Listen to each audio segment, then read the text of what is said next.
Buenos días, triadictos. Esto es Trialoño Tradogas en su episodio 76, un podcast donde Sebas Abril y yo mismo, Edu Vela, te hablaremos de triatlón, de su entrenamiento, de nutrición, también de materiales, entrevistas a deportistas y entrenadores, y en definitiva, todo aquello que rodea este apasionante mundo.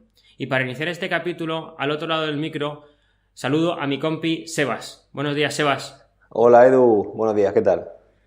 Bueno, la intro no está mal, ¿no? Me ha costado 3 intentos, pero al final ha salido. Tenemos 3 o 4 tomas falsas. Al final del episodio podría incluirlas como tomas falsas o hacer algo de eso. Claro. Pues que, tío, de repente tengo que ponerme aquí a leerme cosas nuevas y yo que leo mal de por sí, pues imagínate. Pero bueno, ha salido, que es lo más importante. Sí, ha salido Bueno, y hasta le hemos cambiado por fin y nada, y a ver cuánto, a ver si nos dura otro año, año y medio, ¿no? Más o menos, que llevamos ya con esto. sí, claro. Prometimos que íbamos a cambiar y al final, pues bueno, aquí hemos estado 27 minutos para darle los toques que teníamos por WhatsApp mandados y ya está, bueno, está solucionado. Bueno, chaval, poca cosa este fin de semana, lo más relevante es el Duatlón de Murcia, ¿no? Sí, Dolón de Murcia, yo estuve allí de espectador y cuéntanos tú cómo te fue, que estuviste allí metido en el meollo, ¿no? Sí, bueno, es el segundo año que se hace ahí, el segundo año que lo hago. Y es un duelo muy rápido. Tienes que coger grupos rápidos, sobre todo en bici, porque la bicicleta, como sabes, es muy llana, son vueltas, llega un momento que hay grupos que se hacen muy grandes. Y diferencia de más de 35 o 40 segundos es muy difícil recortar. Porque en llaneo ya sabes que todo el mundo casi va a la misma velocidad. Y bueno, no corrí mal dentro de lo que puedo llegar a entrenar, así que muy contento. La bicicleta muy bien, conseguimos coger al grupo que teníamos delante porque más o menos nos llevaba 25 segundos, que era Tudela, Paco Muelas, etcétera. Y al inicio de la tercera vuelta lo neutralizamos dentro, Sí, hablando un sí. poco de jerga ciclista. Y ya, poco más, porque luego nos bajamos a correr, transición rápida y ya pues sálvase quien pueda. El que mejor, el que más adelante ha salido, en 3 kilómetros es muy difícil recortar. Entonces, pues bueno, no me salió mal viendo los datos del año pasado a este, corrí mucho más rápido, hice mucha mejor bici, pero también el año pasado hizo mucho viento, entonces pues claro, quieras que no, al final siempre corre más lento, hace más vatios y va más lento por la bici, por el viento de la bici, entonces pues bueno, contento, Sí, digamos y que ya está, luego contento. que las transiciones cobran un papel importante, ¿no? Un papel capital, porque hay de Mm. entrar en el grupo en cabeza a entrar el último, a lo mejor te deja en la salida de la transición 12 segundos y a igual nivel Uf, de rendimiento, ¿no? 12, 13 segundos en 3 kilómetros no se recortan, es lo que tú dices. no, claro, es muy difícil porque si corres todos igual, puedes ir, al principio a lo mejor se te va un poco, luego él mantiene, aceleras tú, pero claro, es que en 3 kilómetros no da tiempo. Pero bueno, es lo que hay, por eso hay que hacer las transiciones rápidas. El Ujú. único problema que he visto yo en este duatlón, y mira que me gusta porque me parece muy complicado sacar un duatlón en Murcia, sobre todo en el centro, es la bicicleta que, bueno, tú lo hablaste en tu podcast, Sí, un recorrido a 4 vueltas, gente que se dobla, gente con nivel muy bajo de bici, con nivel muy alto, peligrosidad a la hora de pasar, pero bueno, eso dentro de lo que cabe entra dentro del problema de dar 4 vueltas. Luego los box son muy estrechos y entonces, claro, por ejemplo, nosotros, no sé si entramos en un grupo de 20, claro, si tú entras el primero, vas rápido porque entras el primero porque no puedes adelantar, es decir, se queda como o sea, te quedas en como una cola, sí, como un un embudo. tráfico y un embudo, y entonces, claro, vas corriendo y el delante como que no puedes pasar con la bici porque a lo mejor no, y entonces, pues claro, al final muy estrecho, ¿no? Pero claro, es que en la calle que donde hay es que no se puede coger más, o sea, está cogida con pinzas y demasiado hacen los que organizan. Pero bueno, todos los triatlones tienen sus pros y sus contras. Sí, yo el único pero que le pongo fue, yo lo de los bosses no me percaté porque no corrí, pero lo de la bici sí. Y es que también yo entiendo que allí en la zona donde se organiza es muy complicado hacer un circuito más largo, porque por un lado tienes ya que llega a los centros comerciales, ¿no? Bueno, la rotonda no de los centros Uh -huh. comerciales, sino la rotonda aquella donde está el cubo, que no puedes tirar para otro lado porque cortaría una arteria principal de Murcia, y hacia el otro lado llega a la carretera de Alicante, ¿no? Que Claro. tampoco dará juego para mucho más, entiendo, y es complicado, tío, es muy complicado, y hacer lo suyo sería un dualón a 2 vueltas o 3 vueltas como mucho, por ejemplo, en Yecla se hace a 3 vueltas, ¿no? No, Yecla también son 4 Sí. vueltas, pero no había tantos doblados, ahora que me estoy acordando. Yecla son 3, ¿no? Yecla Yo creo son que 3, son 3 ¿no? vueltas. Vale, Sí, vale, sí. vale. Son 3. Pues, claro, 3 vueltas un dualón de 20 kilómetros, vale. Pero es que en este caso es que no eran ni 20 kilómetros las vueltas, porque tenía el enlace que a lo mejor te quitaba un par de kilómetros en el enlace. Claro, Y entonces luego eran ya claro. 18 kilómetros para 4 vueltas, con lo cual se reducía mucho la distancia de cada vuelta. Pero bueno, si es que al final esto es muy complicado y nada, y es complicado organizar en Murcia un dualón, está claro. Claro, por eso digo que demasiado hace Josemi y su club. Así que pues, a seguir y ya está. Lo importante es que se mantenga y que no pase nada encima de la bici, que nadie se caiga, que no haya problemas. Y chapó Que no porque... hubo nadie, por lo menos yo creo que no hubo incidentes, a lo mejor me No, equivoco, yo creo pero que yo no. creo que no hubo Chapó nada. porque mantener a un club motivado para organizar dos fines de semana consecutivos que Tres, organizaron. tres, ¿Tres? porque el fin de semana anterior hicieron un aquatlón Ah, sí. Ah, en no lo una sabía. piscina, sí, organizaron un aquatlón, el aquatlón que organiza aquí en la capital de Murcia, hacen como el día del deporte y entonces el club organiza un aquatlón en una piscina. Entonces, claro, son 3 competiciones, tío, y eso, movilizar al club para que cada fin de semana los tengas pringando, Eso quema por una mucho. palabra, Eso quema mucho. quema. Entonces. Pero por eso está muy bien, la verdad es que está muy bien.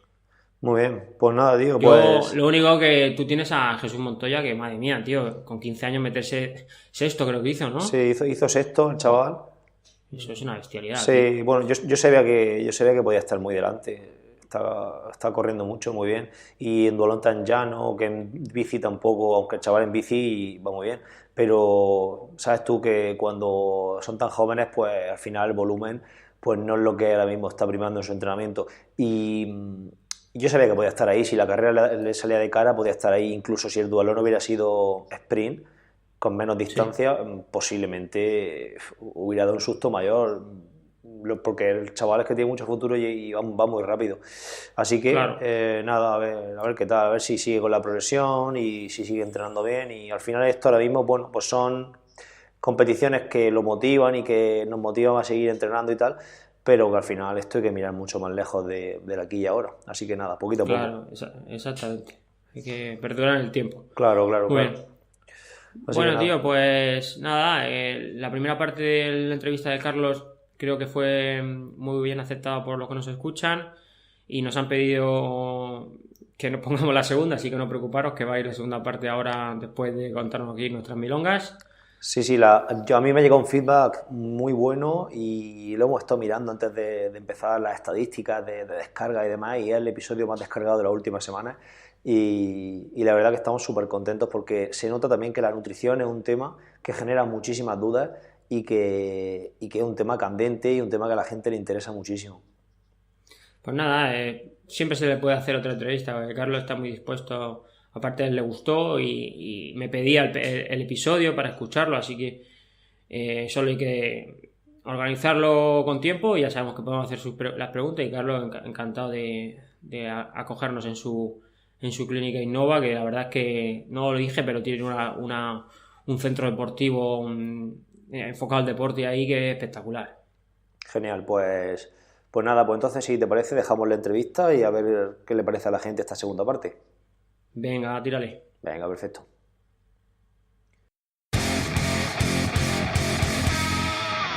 Perfecto, pues vamos ahora con otro tema candente, como es el consumo de proteínas en deportistas. Ujú. Bueno, las recomendaciones más extendidas que nosotros hemos podido leer pues van en torno a los 1,5, 1,7 hasta 2,5 gramos por kilogramo de peso corporal en hombres y Ujú. 1,6, 1,8 gramos de proteína por kilogramo de peso corporal en mujeres. ¿Estás de acuerdo con estas recomendaciones en deportistas? Y por otra parte, ¿esto lo podríamos aplicar en triatletas? Bien, dentro del consumo proteico, lo más habitual que yo encuentro es que los deportistas de resistencia consumen poca proteína, ¿vale? Y eso ya es un problema de base bastante importante, porque la proteína tiene bastante mala fama, ¿vale? El tema de daño hepático, daño renal, que sí genera algunos problemas a nivel óseo. Entonces, la horquilla que me dais, yo la ampliaría desde 1,2 a 2,5 y dentro de eso, dependiendo de objetivos, por ejemplo, Una chica triatleta que consuma bien los hidratos de carbono, 1,2 o 1,4 sería una dosis que estaría bastante bien, ¿vale? También depende del nivel de entrenamiento que lleve. Que yo quiero forzar una pérdida de peso por la razón que sea, bajo calorías y subo proteína a 2,5, ¿vale? Entonces serían unas cantidades que estarían bastante bien. Perfecto. Perfecto. Venga, Edu, te toca. Muy bien, pues ahora vamos a hablar un poquito de la recuperación, ¿vale? ¿Qué opinas de la ventana anabólica? Que parece que ya que antes que era más importante, se pensaba que era muy importante y ahora pues ha bajado un poco ese pico de importancia.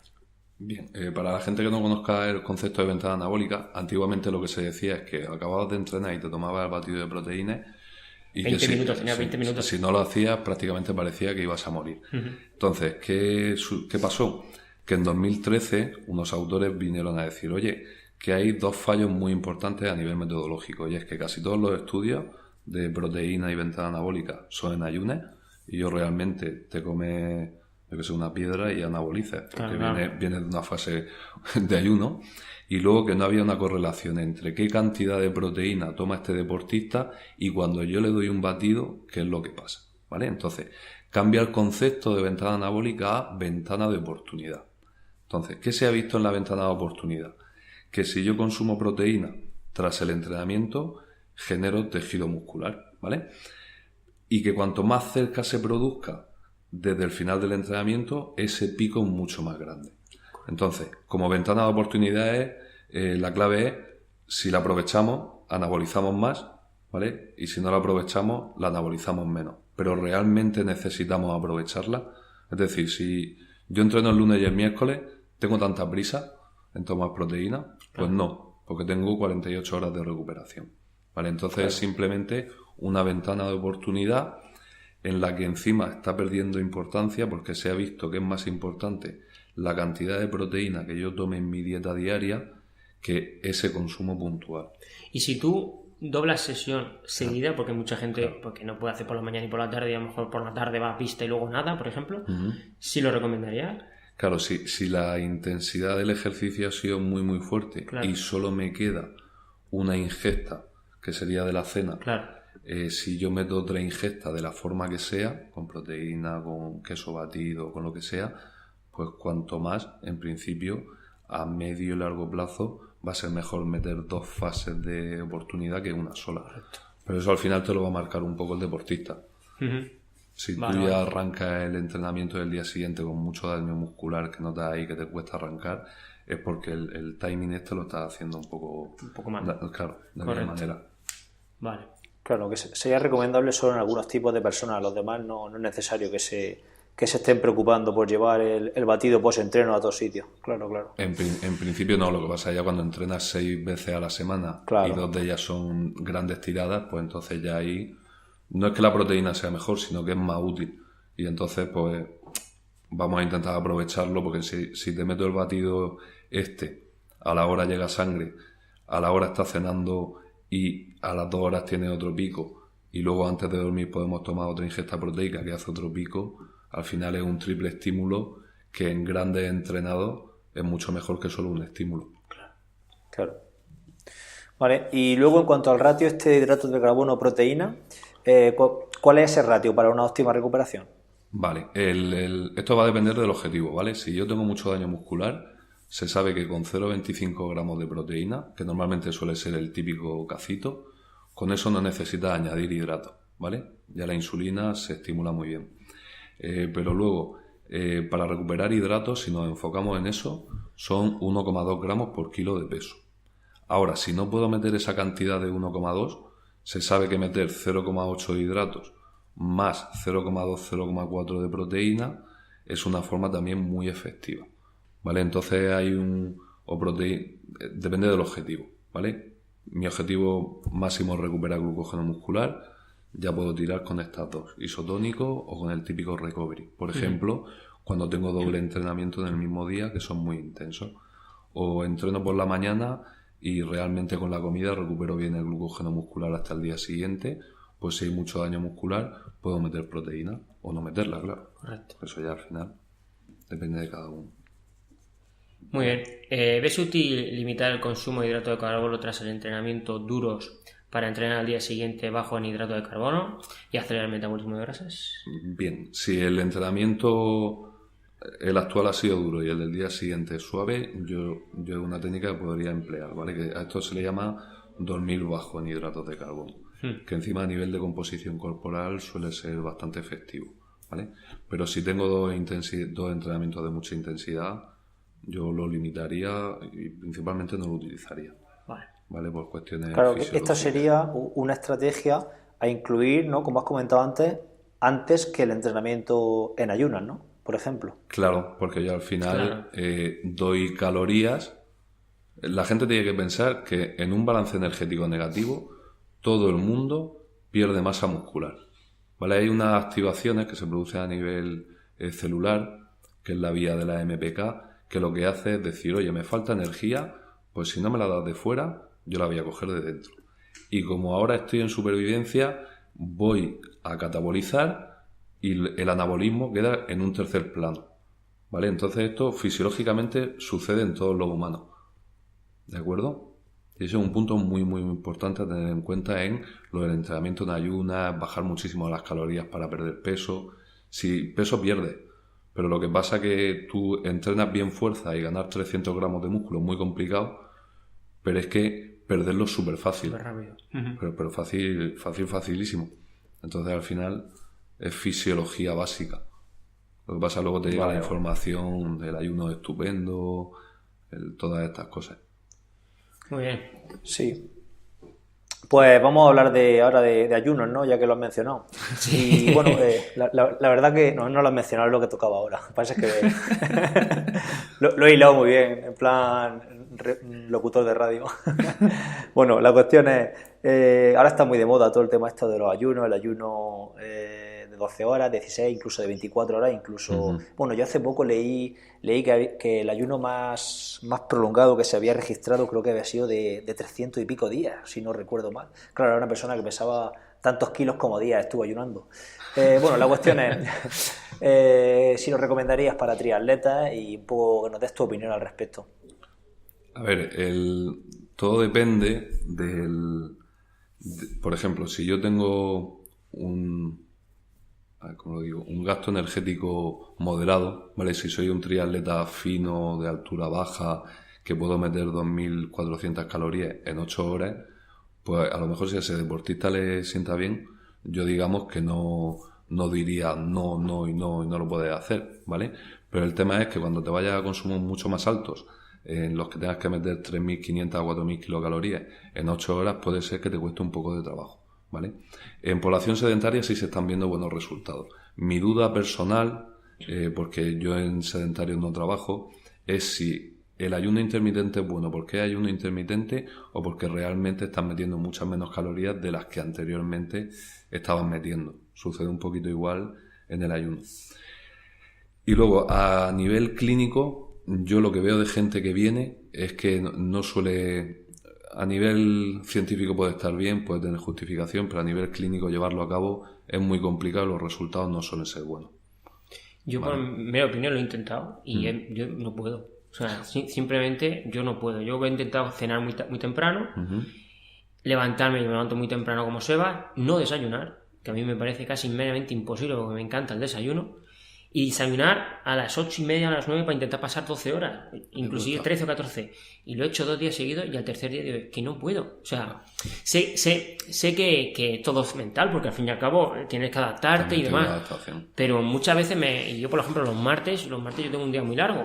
Intenté meter solo 3 comidas porque no estoy en mi casa ningún día y me tengo que llevar un capazo de cosas. Tupper. Dije, solo 3, de verdad, porque salgo de mi casa a las 10 de la mañana y llego a las 8 de la tarde.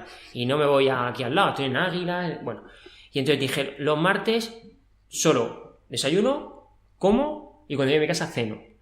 Bueno, yo llegaba después de la pista, que yo tengo pista con los deportistas, yo llegaba, baldao, súper hecho mierda para que no extendamos. Y no puedo. Yo me parece meramente imposible. Digamos que el ayuno intermitente puede ser que tenga cosas buenas, pero no va a tener para el 100% de la población. Claro. ¿Vale? Entonces, al final un deportista, un triatleta que estudie, trabaje, tenga su familia, al final digamos que no es la tasa metabólica basal y el ejercicio que yo hago. También está el gasto energético que haces durante el trabajo. Yo qué sé, si eres profesor o hablas cara al público, el consumo de glucosa por el cerebro es mucho mayor, ¿vale? Que enseguida te va a dar mucho más rápido hambre, Claro, ¿vale? claro. Entonces, es una herramienta no muy enfocada a deporte, ¿vale? El deporte es comer cantidades adecuadas, meter la energía que necesites y elegir muy bien los macronutrientes, Y evitar la Claro pérdida de masa que, muscular. que es lo difícil. claro que si Es nos muy vamos a complicado. un triatleta de alto rendimiento, un triatleta que Mm. entrene bastante, como puede ser cualquier, bueno, hay muchos ejemplos de triatletas que son populares, pero que entrenan muchísimo. Ujú. Al final, lo que tú has comentado, en 8 horas, si te puedes meter en 8 horas todas las calorías que necesitas, es porque eres una bestia parda, ¿no? Comiendo, porque es muy complicado, ¿no? Entonces, los ayunos, pues a lo mejor pueden ser interesantes en según qué personas, pero no recomendables a la población en general, ¿no? Claro, es que el A la problema es que población deportiva, casi todo en se general. hace recomendaciones generales. Claro. Entonces al final la gente dice, pues si esto funciona en esto, en mí tiene que funcionar. Y si 2 funciona bien, pues 5 tiene que funcionar mucho mejor. Y entonces ya es cuando la liamos, constantemente a nivel clínico. Y ya no tomamos vitaminas, Claro, tomamos por ejemplo, proteínas. si 200 miligramos de vitamina C es antioxidante, pues 1500 tiene que ser súper antioxidante. Pero el problema es que la realidad es que es justo al revés. Claro. Claro, yo tengo que decirte que me gustaría probarlo lo del ayuno, un 16-8, pero no encuentro el momento porque a mí el momento de desayunar me gusta mucho. Ya me pasa Y igual. me cuesta, pero me gustaría probarlo en pretemporada, no en temporada porque entiendo que cuando estás entrenando fuerte no se debe hacer, pero a lo mejor en pretemporada sí que me gustaría probarlo, pero me cuesta mucho y la verdad que no consigo hacerlo. Yo, Empieza por ayunos más cortos y ve alargando poco a poco.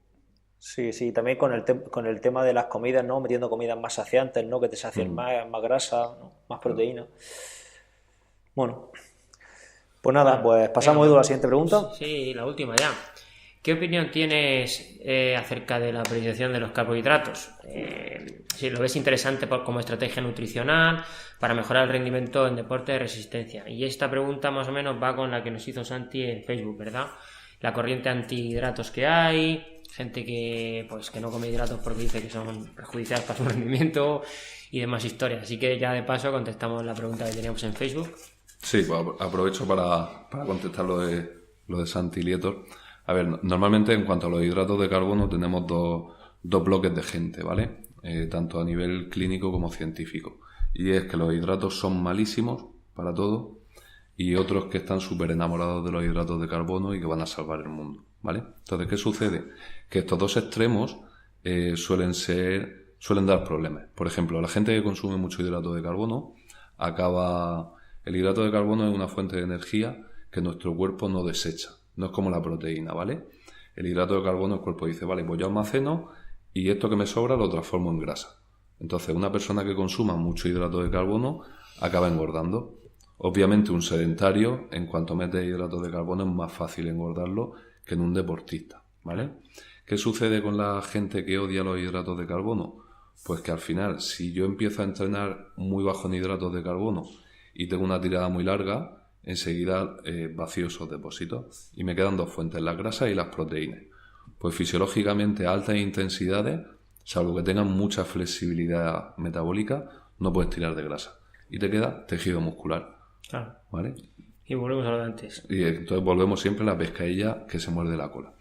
La periodización de hidratos de carbono es una cosa que ahora le hemos puesto nombre, pero que siempre se ha hecho. Si tú mañana tienes un entrenamiento regenerativo y te meto 300 gramos de pasta, más luego una bebida de reposición, te meto ahí 80 gramos de hidrato de carbono, al final el cuerpo dice, sí, para 45 minutos, ¿con esto qué hago? Claro. Lo transformo en grasa, ¿vale?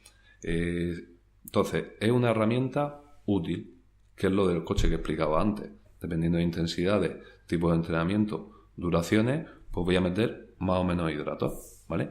Y eso también es muy importante porque al final periodizar hidratos, por ejemplo, quiero meter pocos hidratos de carbono, aprovecho para meter legumbres, por ejemplo, y estoy metiendo una variable de salud a mi dieta.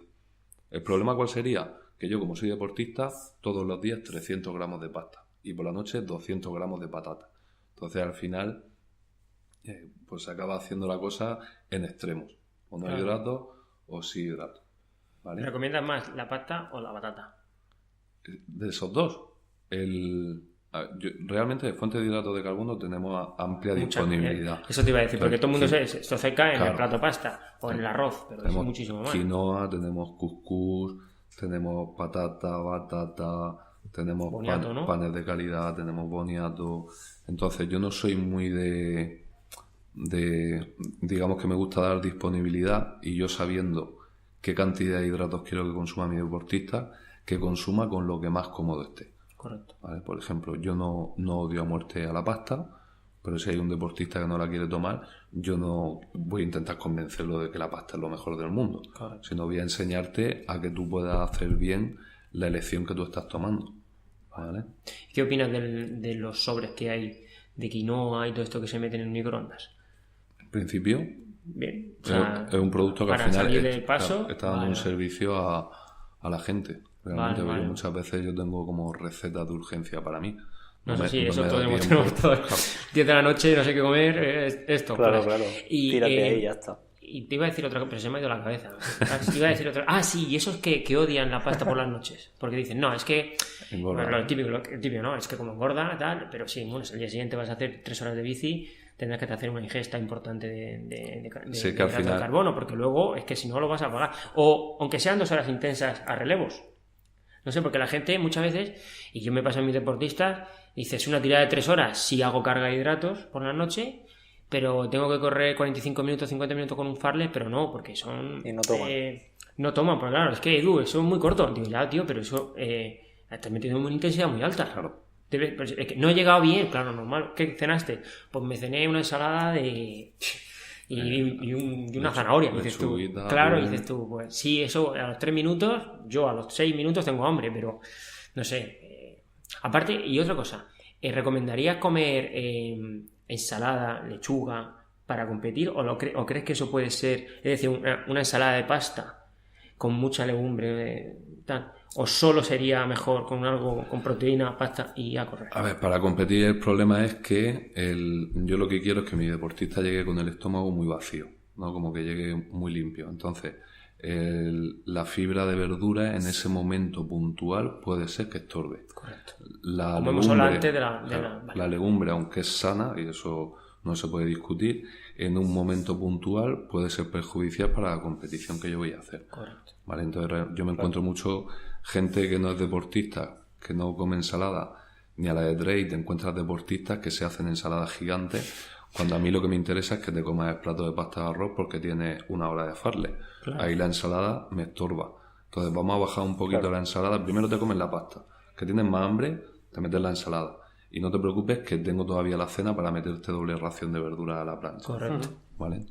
Aquí nada es bueno o malo. Al final es depende de dónde lo colocas. Claro. Respecto a la pregunta que ha dicho Edu, si competimos domingo por la mañana, sábado por la noche, ¿no habría problema en meter algo de, por ejemplo, legumbres o ensalada? ¿O sí que es demasiado tarde ya? A ver, vale, es que pensar que la fermentación que se produce con el tema de las legumbres no se produce a las 2 horas. Entonces puede ser que piensa que por la noche el tránsito intestinal va todo un poco más lento. Sí, entonces esa fermentación se produzca, pues esté ahí muy cercana a la competición. Entonces mejor no jugársela.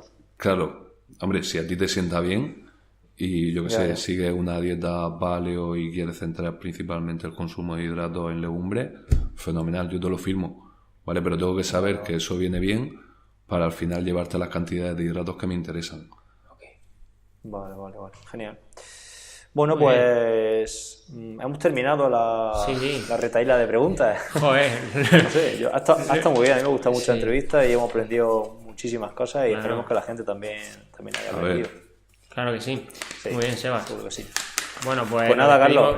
Carlos, si quieres que alguien te busque, correo electrónico o lo que sea, lo tienes que buscar. Sociales. Sí, porque... Espérate, lo tienes que buscar, que no se lo sabe, pero no pasa nada. Bueno, lo ponemos luego, que nos lo diga. Lo ponemos nosotros luego si quieres. Sin ningún problema. Red social, si quieres, por si subes cosas, la gente te siga. En Twitter lo utilizo poquito, sobre todo Instagram. ¿vale? Y ahí me encuentran fácilmente. Carlos Contreras. Venga, Creo que es PhD, ¿puede ser? Es Carlos, guión bajo, Contreras, PhD. guión bajo, PhD. Vale. Vale, pues de esta forma lo pondremos en el post de la página web para que si alguien quiere, pues que te siga por ahí y que vaya viendo las aportaciones y demás. Y nada, pues muchísimas gracias por gracias haber a vosotros estado con nosotros esta tarde y nada, y a seguir. Y a seguir. Y sigue con tu entrenamiento en ayunas. Pasito a pasito. Poco a poco.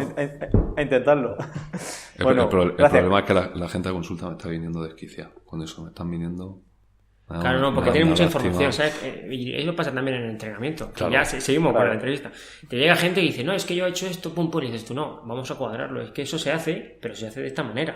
No se hace como lo dice. Porque claro, al final el YouTube está ahí, el Facebook está ahí y Internet es amplísimo. Entonces tú puedes leer 10.000 cosas, pero adaptarlo a ti es lo más complicado. Y para eso tiene que haber gente especialista en eso. La ausencia de filtro es muy peligrosa. Chicos, seguimos grabando, ¿eh? Vamos a despedirnos, ¿no? Por lo menos. Sí, vale. Es que al final nos hemos calentado. Sí, es que nos liamos y ya está. Venga, nos liamos aquí a hablar y por lo menos despedir aquí al personal, ya lo seguimos nosotros.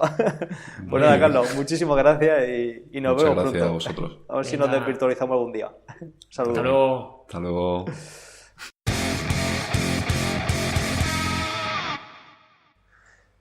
Bueno, Edu, pues la entrevista la damos por finalizada. Esta ha sido una entrevista, yo creo que súper interesante, muy general, porque hemos hablado de temas generales en cuanto a nutrición, no nos hemos parado muy específicamente en ningún tema en concreto. Y nada, yo creo que ha sido un buen colofón para este dúo de episodios, ¿no? Y esperar a ver el feedback de este segundo episodio de la entrevista y a ver qué nos dice la gente. Muy bien, perfecto. Pues a ver qué nos dice la gente y ya, como he dicho antes, seguramente podremos hacer otra pequeña entrevista a Carlos. Sí, podríamos incluso a lo mejor pedirle a la gente si está interesada en hacer un episodio más específico de cualquier temática, a lo mejor más centralizado en uno en concreto, no lo sé, por no hacerlo tan general. Así que nada, dejamos ahí la puerta abierta y a ver qué nos dice el personal. Venga, muy bien, pues despido el programa, pues. Venga, sí. Recordaros que podéis escuchar este programa en cualquiera de las plataformas de escucha de podcast, incluida Spotify. Nada más por nuestra parte, un saludo desde Murcia y hasta entonces. Venga, otro saludo de Caravaca.